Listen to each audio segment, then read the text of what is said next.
ពេលវេលាចិត្តទៅដល់ទៅមុខមនុស្សយើងស្គាល់ខ្លះចេះអភិវឌ្ឍខ្លួនទៅមុខចំណែកយើងនៅជាប់មួយកន្លែងអត់មានប្រែប្រួលអ្វីសោះដឹងអត់ទោះបីជាពេលវេលាដើរទៅលឿនប៉ុណ្ណាក៏ដោយក៏អត់មានអីប្រែប្រួលដែរបើសិនជានៅក្នុងខ្លួនយើងមានបិសាចមួយកំពុងរស់នៅហើយបិសាចនោះគឺបិសាចខ្ជិលហើយបិសាចខ្ជិលនោះ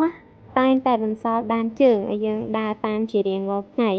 ដានជើងទី1របស់វានោះគឺជាការពន្យាពេលការពន្យាពេលគឺជាមេរោគមួយដែលនាំភាពស្មុគស្មាញមកឲ្យជីវិតរបស់យើងអ្វីដែលយើងអាចធ្វើថ្ងៃនេះបានបែរជាទុកស្អែកអ្វីដែលគួរចាប់ផ្ដើមឥឡូវបែរជារងចាំពេលល្អហើយនៅទីបញ្ចប់ការងារទាំងអស់ត្រូវបខំចិត្តធ្វើនៅវិនាទីចុងក្រោយ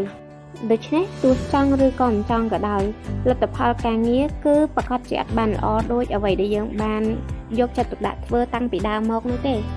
ចំពោះដានជើងទី2វិញគឺជាការចំណាយអ្នកដទៃប៉ុន្តែមិនព្រមធ្វើសកម្មភាពអ្វីសោះ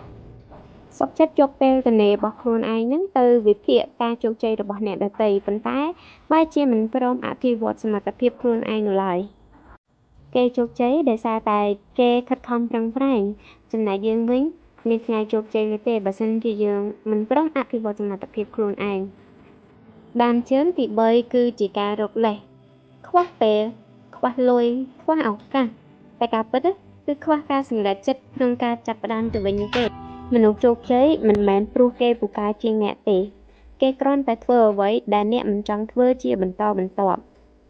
បើអ្នកមើលឃើញដានជើងទាំងនេះនៅក្នុងខ្លួនអ្នកកុំអស់សង្ឃឹមផ្លាស់ប្ដូរមួយជំហានតូចនៅថ្ងៃនេះប្រសើរជាងរងចាំមួយជីវិតឈប់ខ្ជិល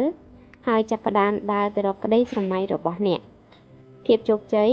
ចាប់ផ្ដើមពីការធ្វើមិនមែនពីការគិតឡើយ